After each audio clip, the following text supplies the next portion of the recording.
Not yet? No? Good. Hello, everyone online as well.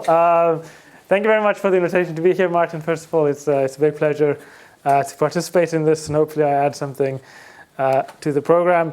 Just before I get into it, I guess I should just disclose that I have some financial interest in a company called Zoox that does autonomous driving. And I'll talk a bit about autonomous driving, so take things with maybe the appropriate amount of salt there. So who am I? I'm originally from South Africa, where I did my undergrad degree before I went to ETH Zurich to do my master's and PhD before going to Berkeley. So a bit of a tour.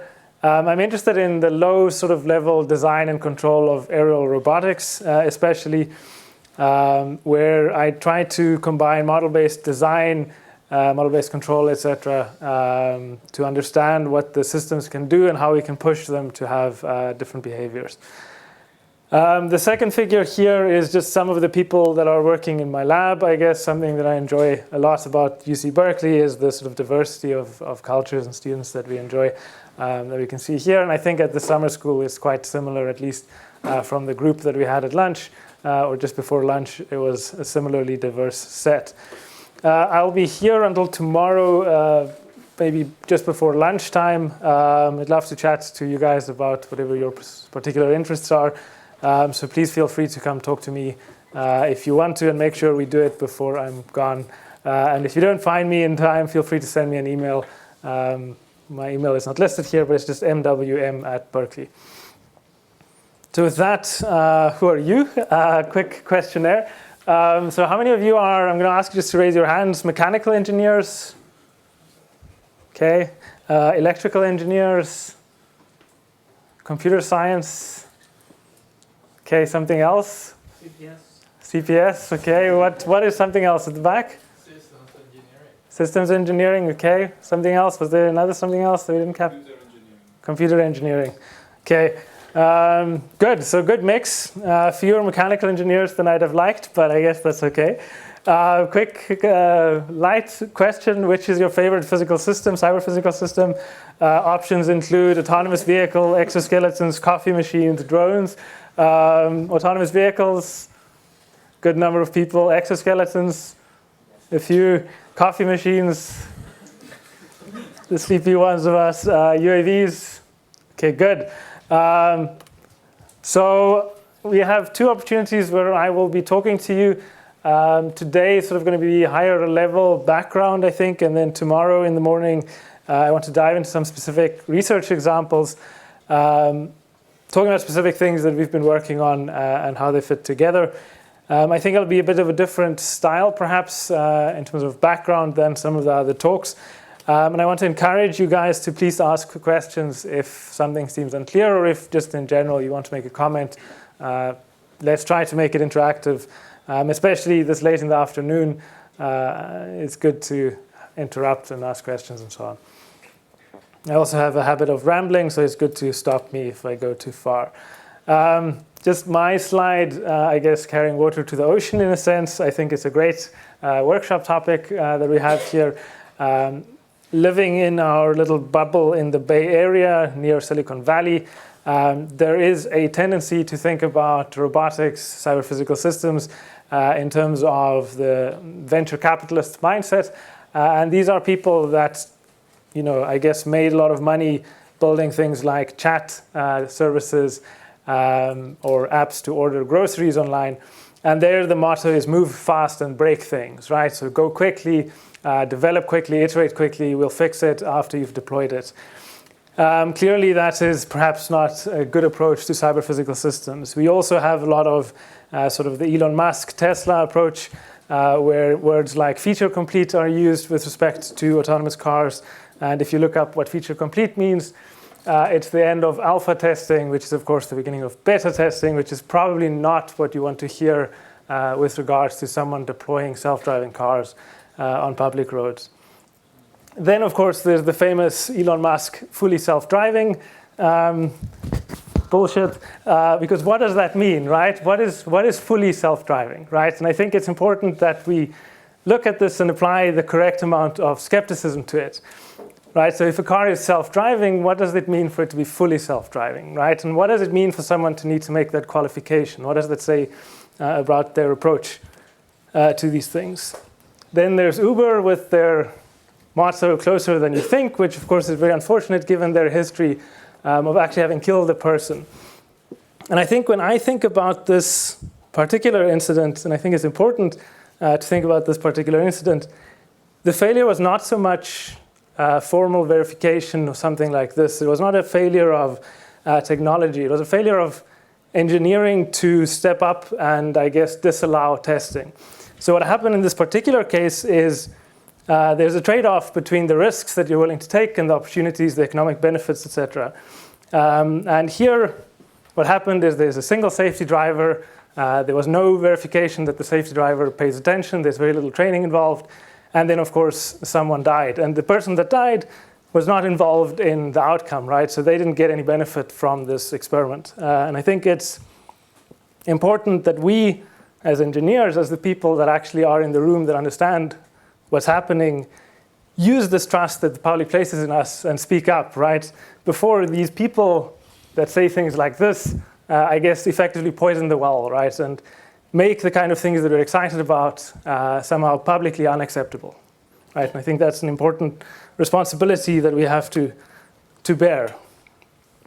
Okay, so moving on. So co-design, I guess, is what Martin asked me to talk about. This is the idea of how do you build a system to be good to use. So often when you look at what controls engineers do is we like to come up with very elegant ways of making really complicated systems behave in desirable ways. And I have this sort of cartoon of the Rube Goldberg machine, which is, we're given some awful hydrological system of dams or something, and then you come up with a very clever control strategy to make guarantees for how this works. And the main idea here is that typically the system is kind of fixed when you start doing the controls work. So for example, if you want to make a car autonomous and you buy a Toyota SUV and you start gluing sensors onto it, that's kind of this problem because you're given the system and then you're just adding the control onto the system. And with co-design, we're sort of asking the question, if you're also allowed to not only design the controller, but design the system, clearly you have many more degrees of freedom, so you can change many different things. And of course, you have the opportunity to then have fundamentally safer, more efficient, etc. Systems. Of course, this requires somehow abstraction on a higher level, so you need to be able to work with these more degrees of freedom and how to combine them, etc. Good, so that's the idea of co-design. And what I want to talk about specifically is aerial cyber-physical systems. That's where my research is, specifically aerial robots. And I think sort of three quick questions we want to answer is, who cares? So what are the opportunities that we have with this? Why is this challenging? And why is now the right time to be looking at this, right? So what makes now the right time? And maybe an instructive first example for this is the idea of flying cars, although flying cars are probably the wrong mental image, but flying taxis, right? And this is something that somehow is an idea that has gained some currency amongst sort of the venture capitalist class, where the idea is, how can you get me more quickly from one point to another, bypassing the congested roads? So we all know the autonomous cars. We all know they are coming. It's very exciting. As they say, Google is going to launch their self-driving taxi service next year, as they've been doing for the last few years. So who knows? It might actually happen at some point. Certainly, a lot of this technology is there, right? So this is a realistic set of ideas in some sense. And if you're living in the Bay Area, you might have a commute from San Jose to San Francisco. And when you talk to people in the Bay Area, there are two things that all of us will spend hours talking about, and it's the cost of living in terms of housing, and it's the traffic. And if you combine these things, you find that we spend a lot of money, a lot of our economy just driving between different points. So if you wanted to get from San Francisco to San Jose, this is approximately 2 hours drive. And if you then calculate the value, I mean, if you want to live nearby, it's very expensive. You're looking at house prices, median $2 million.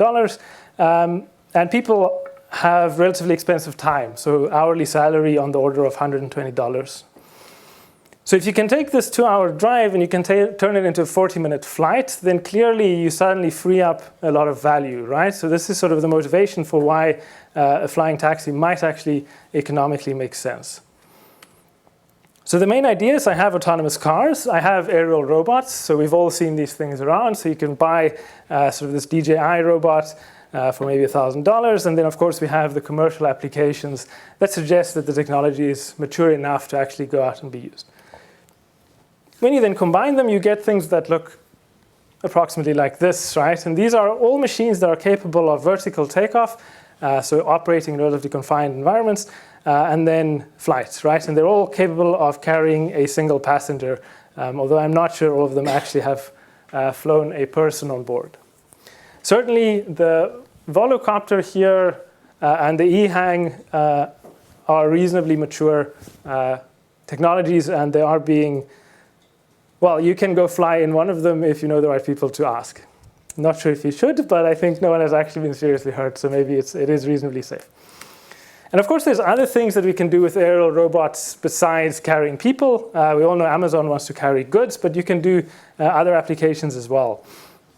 So some interesting ones are sort of remote sensing. It's probably the most remote one is this drone that NASA wants to launch along with the next Mars mission. In this case, it's some sort of helicopter design. Lots of interesting challenges operating in Mars. Most specifically, the atmosphere is about 1% as dense as in the air. So your propellers need to work much, much harder to fly. And then there's sort of the remote inspection in factory environments, etc., which is a very lucrative industry. And here we see a flyability Helios drone that has a spherical cage around it. And with this cage, it's able to operate in these relatively confined, challenging environments. So in all of these cases, what does flight give us? So why is flight interesting? So clearly, flight is interesting because moving in 3D opens up many opportunities. So because of this 3D unbounded workspace, we can typically move more quickly. And moving more quickly comes from sort of different things. The most important part is that it's easier to plan in 3D than in 2D. So if you imagine trying to plan a motion from this to the door at the back of the room, if I wanted to move in 2 dimensions, then there's a huge number of obstacles for me to get through to get there. But in 3D, of course, it's trivial. I just go up and I have a straight line to go through it. It's also easier in the sense that it's much easier often to design or to describe the dynamics of the system. So when you are looking at things that interact with the ground, you often have to deal with contact and friction, and these are notoriously hard to model accurately. While in flight, we have relatively simple models that capture the rich dynamics well.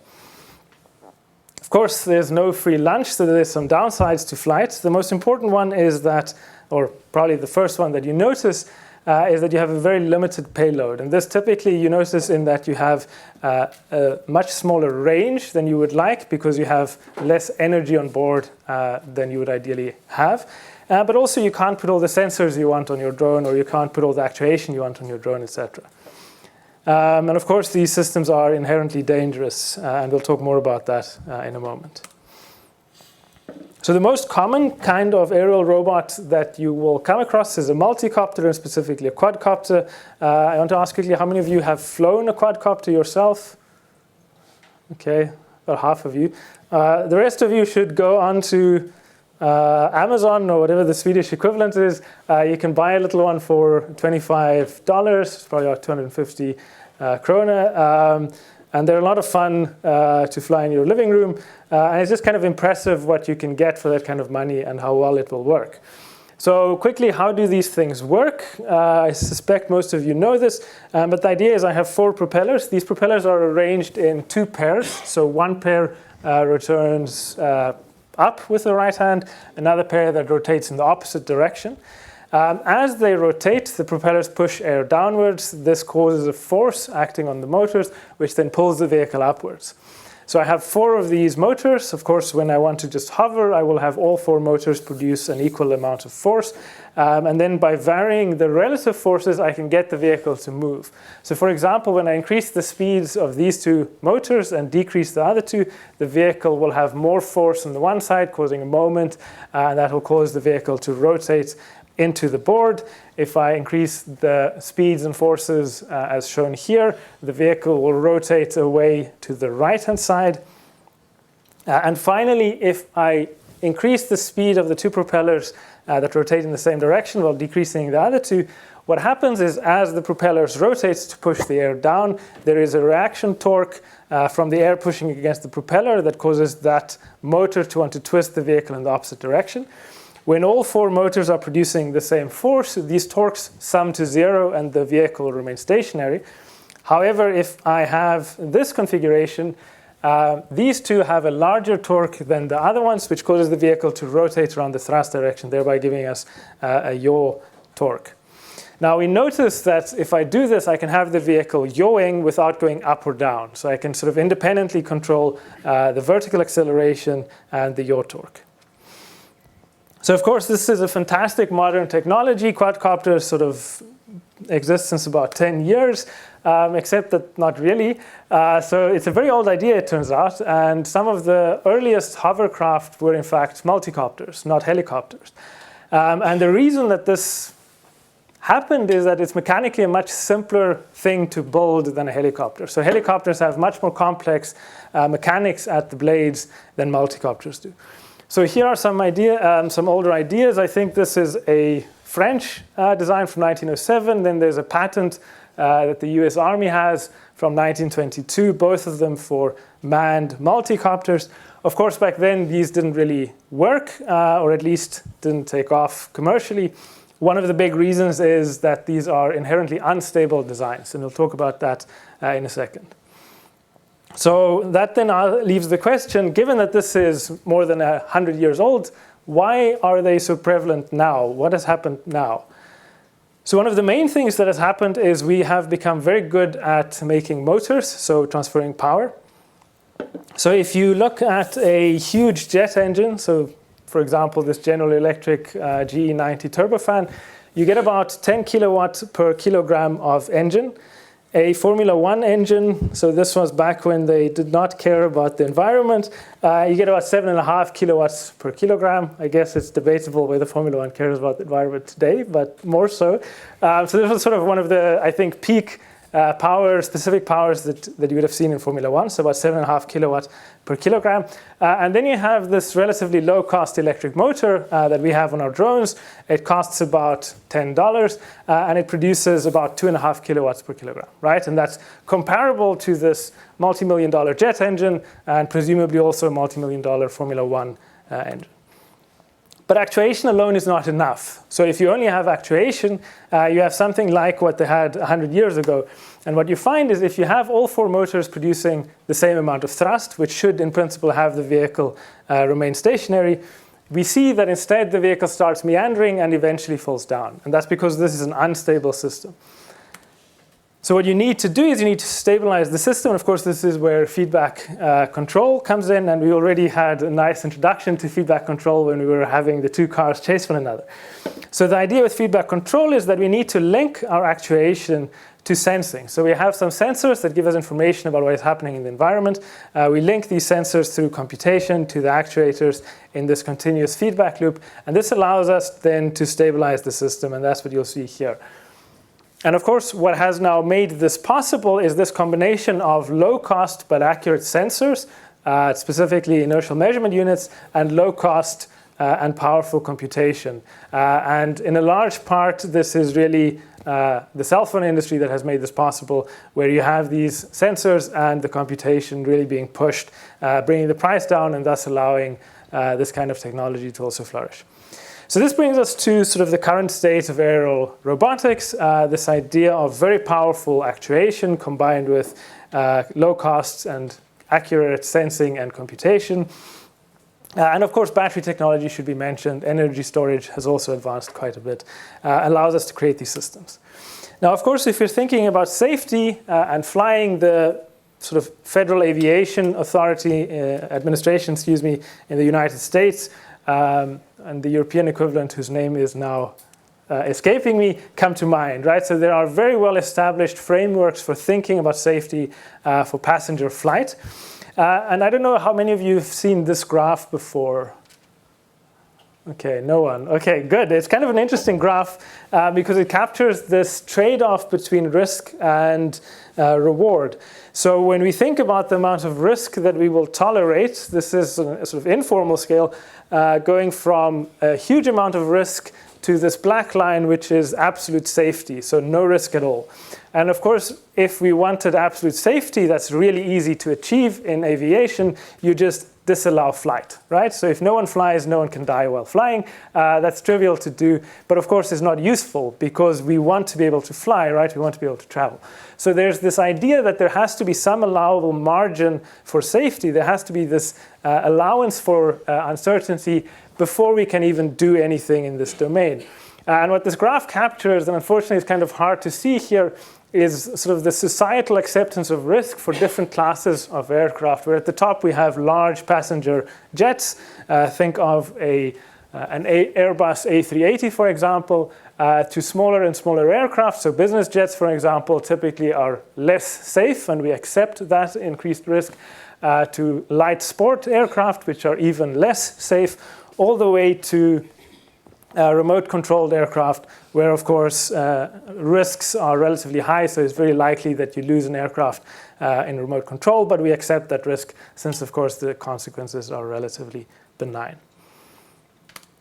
So when we think about risk for these aerial robotics applications, a good question to ask is, what is an acceptable amount of risk?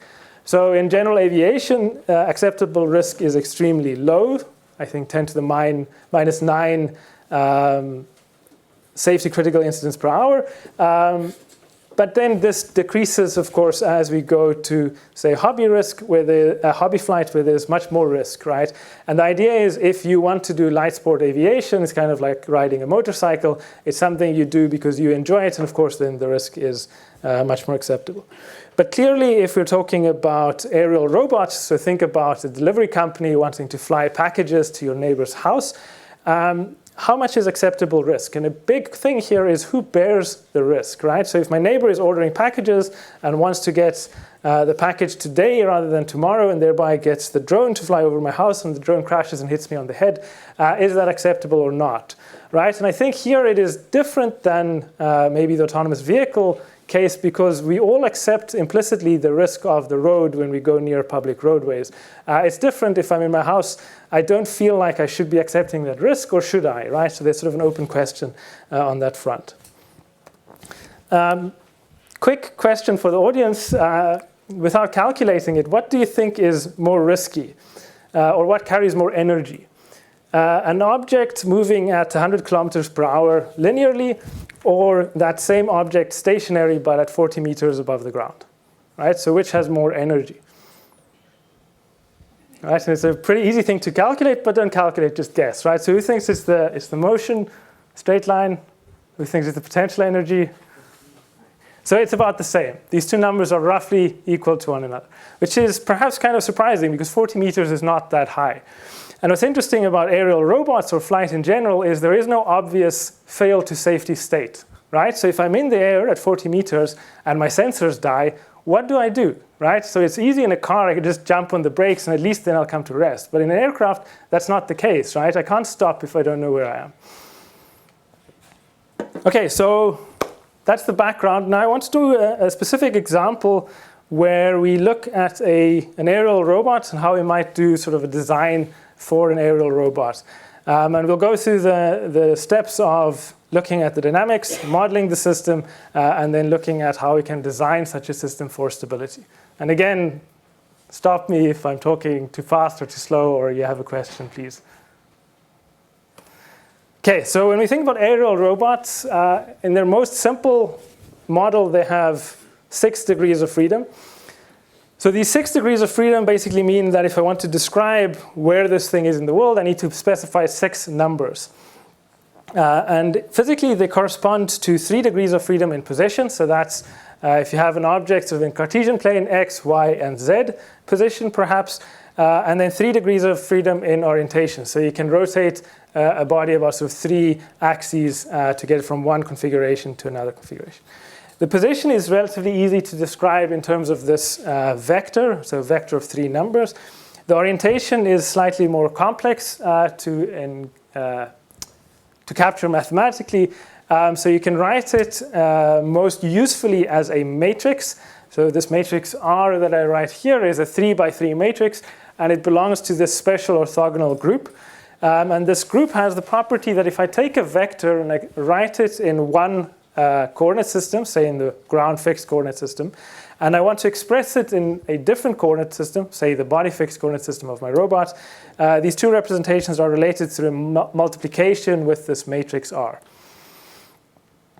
So that's useful, but it's kind of hard to understand what these numbers would be if I wrote down a matrix for you. So often what we would do instead is we would talk about the yaw, pitch, and roll angles, the 3 Euler angles that describe the orientation of a body. So how many of you know what the yaw, pitch, roll angles are? Okay, most of you. I'll go through this pretty quickly then. So the idea is that if I have a body and I want to take it from one orientation to another orientation, I want to tell you how to do this over the phone, so without you seeing what I'm doing, the easiest thing I can do is tell you the 3 Euler angles. In our case, this will be the yaw, pitch, and roll sequence, and what you do is I'll tell you the yaw, pitch, roll angle. You take the object, you put 3 orthogonal axes on it. You rotate by the yaw angle about the body fixed 3 axis. That's the idea here. So I have this z axis, if you like. I rotate by the angle psi, which is my yaw angle. That generates a new coordinate system that is rotated from my original ground fixed coordinate system by this one angle. This new coordinate system I then rotate about the second axis, the y-axis, by the pitch angle theta. That generates yet another coordinate system, in this case the c coordinate system, which is then finally rotate around the y-axis, the x-axis, to generate the body fixed coordinate system that I'm talking about. So what we do is we take this object and we rotate it around this consecutive rotations 3 times to generate the matrix. And the matrix with its 9 elements is then generated from these angles, psi, theta, and phi, using cosine and sine with this somewhat awkward to copy down formula here. And what we see is this matrix is relatively complicated. It doesn't look particularly intuitive, but it's very useful to have the numbers in this matrix format because I can just multiply it to move vectors from one space to another. Now what's important is when I am dealing with an object that is close to the equilibrium, that is close to having the angles all be equal to 0, the matrix simplifies a lot. So if I were to linearize the matrix, I get, sorry, you can see what I'm pointing on my screen, I get this matrix here, which is obviously much simpler than this sine and cosine mess we have. So that's how to describe the configuration of the robot, so the 6 degrees of freedom. The next step is the kinematics, so how does the configuration change over time? Of course, the position is very straightforward. So the 3D position has a derivative, which is the 3D velocity, which we actually saw quite nicely in the example of the cars driving around. For the orientation, this is slightly more complicated. So for the orientation, we have a 3-dimensional angular velocity vector, which is this omega vector here, which will have 3 components, typically written as PQR. And then the matrix evolves according to this matrix differential equation. So for a full 6 degree of freedom simulation, you would want to use this complicated equation. But then if you want to do simple first order analysis, you can simplify this, that the derivative of the angles is equal to this vector components. Now I want to stress that we're going to use this when we do our simple analysis, but this can be very wrong if your angles are large. And this is sort of a very typical mistake that people make when they integrate IMUs, for example. They mistake the angular velocity components with the rates of the angles, and you can get very large integration errors. Okay, so that's the configuration of an aerial robot, is the position and the matrix orientation. Then there's the kinematics, which will be the linear velocity and the angular velocity. And then finally, we end up at dynamics. And dynamics is the description of how the kinematics change due to forces and torques in the system. So the acceleration might be the second derivative of position. And then we can use Newton's law to relate this acceleration to the forces acting on the system. So this equation is relatively simple. So we have 4 propellers. Each propeller produces a force F sub I. These propeller forces all point along the same body fixed direction Z. And to have then this force expressed in the ground fixed coordinate system, I need to multiply by the rotation matrix. And of course, the vehicle also experiences weight acting on it. So Newton's law tells me that the acceleration is going to be governed by the 4 forces that I'm producing, the direction that these forces are pointing, and then the vehicle's weight, which captures the idea that if I want to go to one side, I need to point the thrust in that direction and then push. The angular velocity is more complicated, as you might have guessed, because everything with rotation has been nastier. So this captures Euler's law, which describes how the angular velocity changes. And this equation we'll see a few more times, so I just want to talk quickly about it. So we have on the left-hand side the rate of change of angular momentum. So this is the mass moment of inertia matrix J. This is the rate of change of the angular velocity vector. Then we have a messy term, which I'm going to skip over and come back to. We have the forces acting at a distance from the center of mass. So this gives us a torque around the center of mass. That's purely just the force acting at a distance, where this vector r, pi, is the displacement of the propeller to the center of mass. Then we have the fact that as the propellers rotate, they have a torque around the axis of rotation. So we have to sum these torques up. They all act along the same body fixed direction. And then potentially we have disturbance torques acting on the system as well. This cross-coupling term here, I will just note that this is an artifact of taking a time derivative in a non-inertial frame. And if you want to know what that is, I'm happy to tell you offline, but I think it might be too much in the weeds here. And this is something that you only get in rotations, and we'll see a bit more of near the end of the lecture, assuming I don't run out of time. So this gives us a way to reason about the system. Now, of course, these equations that we had, just to go back quickly, are relatively nasty because they are nonlinear. They're nonlinear both in translation, because I have the product of the inputs, say the forces, and the states in the configuration of the rotation matrix. And clearly in the rotation dynamics, they're also nonlinear because of the same sort of properties.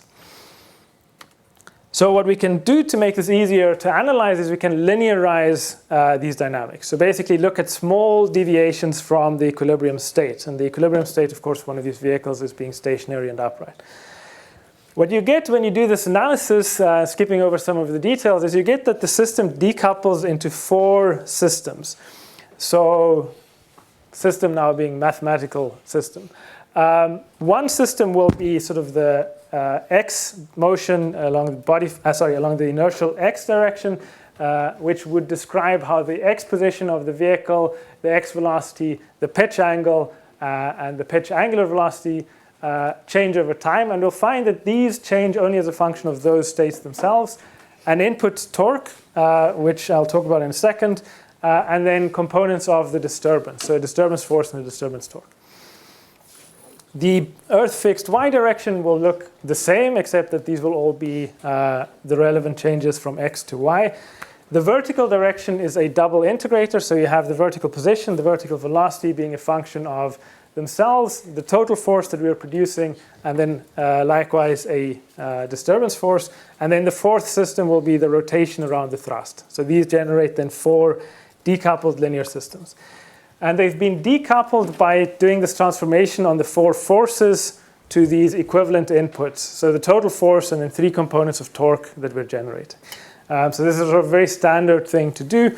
And we note that this is a linear mapping from the 4 motive forces to these alternative inputs. So the point of these equations is once I have these decoupled systems, they're much, much easier to think about. So it's much easier to reason about this 4-dimensional system than the 12-dimensional nonlinear quadcopter model. Okay, so now that we have some model of the system, let's pose a problem. So let's give ourselves a design challenge. Let's say we want to do structural inspection. So you have, say, a chimney, and you want to look for cracks in this chimney. And of course, as you're doing these inspections, you're likely to be in some wind field, so there's going to be some wind disturbances acting on you. And the question we want to answer is, do you want to have a large vehicle or a small vehicle to do this inspection well, right? So intuitively, I mean, maybe guess to yourself, do you think you would prefer to have a large vehicle or a small vehicle to do this inspection? And then we want to talk about how would we answer this question. So what is the trade-off here between sort of vehicle mass and this ability to do close structural inspection? And when I say ability to do close structural inspection, imagine basically I want to get close to the structure and I want to have the position from the structure well controlled. So I don't want these disturbances acting on the system to have a large effect on the position of the vehicle. So the question is, how do we reason about this capability? So what can we do? What can we compute to answer this question beyond just the gut feeling and intuition that we have? So when I say large or small, how will we model this? So let's just make some assumptions and hopefully agree to them. So I'm going to talk about size in terms of linear length. Let's say this quantity L. And we'll say that as L increases, the mass will increase as L cubed, right? So assume constant density. And under the same constant density assumption, the mass moment of inertia will increase like the fifth power. The forces that you can produce are proportional to your weight. So I'm assuming if you build a bigger vehicle, you'll have more powerful actuators. We are going to model the disturbances as scaling proportionally to the surface area of the drone. Right? So assume you have a wind acting on you. The bigger you are, the bigger the force that this wind will produce. And the torque will then scale proportional to the force multiplied by the size of the vehicle. So this gives us sort of a way of talking about large and small vehicles. So thinking about this problem, looking at this, it's not clear what the answer will be. And the reason I say this, I mean, maybe it is to you, but to me, there's two things that I want to worry about. One is clearly as I become larger, my mass is just bigger. So a certain amount of force will do less to my system, right? Because acceleration is proportional to the inverse of mass times the force. So as the mass goes up, the acceleration should go down. But of course, we note that the forces will also increase, but they'll increase slower than the mass goes up. The reason that this is not good enough to just stop there is we note that the inputs will also do less. So the inputs to my horizontal system is the amount of torque that I can produce. And to reason about this kinematically, I can transform this to the maximum angular acceleration. So how quickly can I rotate the vehicle? And the idea here is that if I've been pushed to the side, to get back, I need to rotate the vehicle and then have the thrust drive me away. And we note that smaller vehicles will have a larger angular acceleration. And this is just due to the mass moment of inertia scaling so powerfully in the size. Right? So you have these two things. Bigger vehicles are more massive. Mass means less effective forces, but they can move much slower. So once a force has pushed me away, it's slower for me to recover from this. Okay, so everyone has a favorite side, hopefully by now. How do we answer this?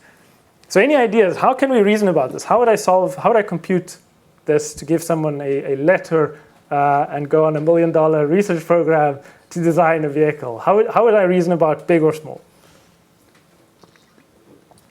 Think back to your controls classes. So one thing we could do is reason about controllability. So maybe just show of hands, who knows what controllability means? Okay, not many, whoops. Okay, so I'll have to explain this maybe a bit. So the definition is actually written down here. So we call a system controllable. This is a very formal thing in control systems. So a system is controllable if I can choose a set of inputs, an input sequence, to move the system from any initial state to any final state in a finite amount of time.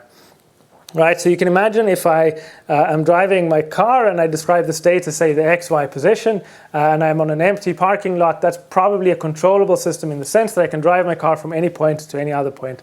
Now, of course, in a finite amount of time is a little bit more tricky because if I have finite acceleration, then that sort of bounds what I can do. But for now, let's think about these linear systems and ignore the input bounds. Then it's kind of clear that a car moving in a 2D world would be controllable. If I now describe the car's position as three-dimensional, so the X position, Y position, and Z position, say there are some bumps in the world, this is clearly no longer controllable because I cannot move the car arbitrarily vertically, right? So we have there this clear example of a system that's not controllable. I'm going to skip over this mostly so we can compute. Excuse me. Yes, sorry. A very quick question. So the final state could be deterministic or non-deterministic? So in this case, we're thinking about deterministic. So just to go back to this system here, this horizontal subsystem, we had the position along the Earth x-axis, the velocity along the Earth x-axis, the pitch angle, and the pitch rate. And if the system is controllable, that means you can give me any combination of four numbers at the beginning, any other combination of four numbers at the end, and I can generate a sequence of inputs tau in the absence of a disturbance that will drive me from the one to the other in a finite amount of time. Now, important is that I can't necessarily stay at the final state, right? So I might get there and immediately leave, right? And you can imagine clearly if your final state has some velocity, You will not stay at that same position. But as long as I can get from some initial to some final position, then I am controllable. And typically, this is a deterministic idea, so we ignore the disturbances for now. You had a question? No. OK, sorry. So we can test for this relatively easily. We can do some linear algebra. There's a very simple test which you can do, which gives you a true-false answer. You can also compute the degree of controllability with the Gramian matrix. And I think Gram was a Swede, if I'm not mistaken. And this gives you a degree of controllability, which somehow tells you how expensive it is to move from one state to another. And I'm going to skip over this because I think maybe it's not that interesting to you guys. But the idea is with all of the vehicles that we're considering, this will give me the same answer. So no matter if it's a large vehicle or a small vehicle, I'll get the same answer here. Mark, can I just add, here you're assuming the linearized system? Sorry, yes, here specifically, I'm only going to look at the linearized system. So we're going to answer this question for the linearized system rather than the nonlinear, more complex model. The reason we do this is when I'm doing the structural inspection, I'm going to be close to my equilibrium condition. So if I can make a strong statement about the linearized system, that will give me a lot of intuition for the nonlinear system. And specifically, if your system is bad in the linearized domain, it's not going to be better in the nonlinear domain, right? So if you can have a clear winner in a linearized sense, then you're done. You don't need to consider the nonlinear. I should probably not put that strongly because I'm sure someone will come up with a good counterexample. But in principle, the linear analysis will give you the strongest indication for the cheapest cost because we have very powerful general results for linear systems. Another approach that we can use is sort of the robust controls tools. And specifically here, I want to talk about linear quadratic Gaussian approaches. Maybe how many of you know about LQG? Okay, so LQG and H2, these are sort of two approaches to designing controllers for linear systems in a very formal way. And the idea here is that I have some system that I would like to control, and excuse this somewhat rough drawing. So I have some plant, and I want to control this plant. And I get to choose an input, U, so these are control inputs, actuator commands, something like this. And this plant generates two outputs. So the one output will be something that I will typically sensor measurements that I can use for a controller. We'll typically call this vector y. And the second output will be this vector z, which is not something I can necessarily measure, but is rather something that I'm interested in. So this might be the amount of power that I'm consuming, or it might be an error state, something like this. And additionally, the plant has an input d, which is the disturbances, so the noise acting on the system. In our case, it will be the force and the torque from the wind that's pushing this drone around. And the problem that we're trying to solve with this LQG approach is how do I choose the input U, so these things that I get to choose, the control actuator commands, to minimize the effect of the disturbance D on this output of things that I care about Z, using the knowledge that I have in Y. And this is the LQG problem, specifically when I define a cost in this quadratic sense. So if I look at this vector Z, I can compute the 2 norm, integrate this over time. It's going to be a stochastic system, so I need to take the expectation. But this is a hopefully obviously sensible way to look at the error signal. So I want the error signal to be small, so if I integrate it, I want that to be small. That's one way to do it. Yes? So here, is it stochastic just because of the input D, or is the... We're assuming the plant is known. Yeah, so the plant is deterministic and the controller is also deterministic. Yes, so this D could of course include sensor noise, which would then feed through, but we're not looking at parameter uncertainty, for example, because that's much harder. So this is something that's relatively easy, but we're assuming that you know the plant well. For this kind of system that I'm describing here, that's not that bad of an assumption because typically we can very accurately measure the physical parameters of interest, for example, mass parameters, right? Compared to, say, a car driving on the road where you have friction with the road that's very hard to accurately capture.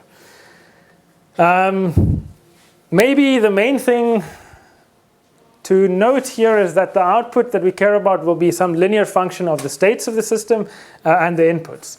And for our system, this might be the position, so how much this vehicle moves to the side, and the magnitude of the inputs. So what I would ideally like for my system to have, for my aerial robot that we're going to design, is I would like the position error to remain small, so this thing remains close to where I want it to be. and I want the inputs to remain small. So this vehicle isn't working hard to fight the disturbances, right? Then I have a good design. So I can capture that in this formalism pretty easily by having the outputs that I care about Z consist of the position and the magnitude of the input torque, right? And if this remains small, then this is a good design. So then we can go back to this model of ours. So we have the vehicle, we have our input torque, and then we have the disturbances. And this vehicle is going to sort of drift in the horizontal direction according to this differential equation here. We care about the position of the vehicle and the torque that we need to produce to keep the vehicle at its position.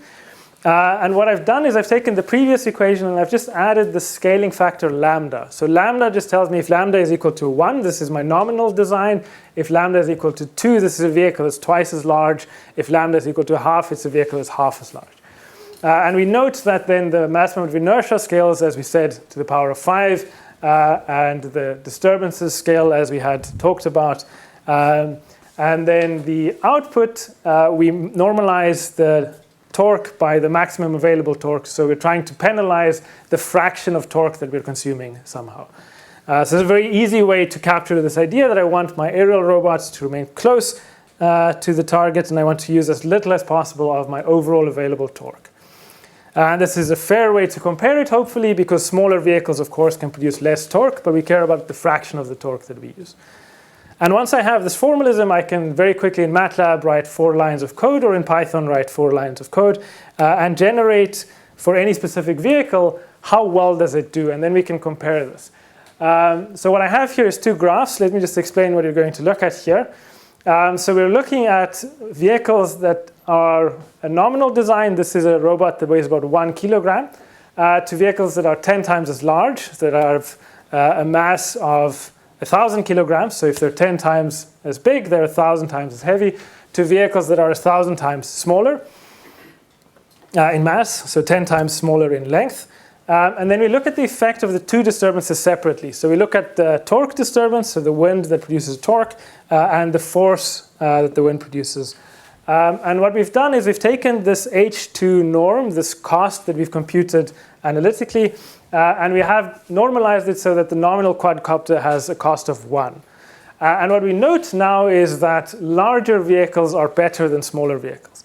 So if I have a vehicle that is larger, the effect of the forces decreases. So the forces aren't that sensitive. We note about a factor 5 change when I go factor 100 in size. But it's a much bigger effect in terms of the torque. So if you have torque disturbances, so if the wind blowing across the vehicle causes a torque acting on the system, larger vehicles will do much better at rejecting that torque than smaller vehicles. Right? And with this sort of tool, we can now reason very precisely about design changes. And to me, this is sort of the tools that I can now use to design different vehicles, to reason about different designs, and trade them off. Sort of makes sense. How does this compare to what you were thinking?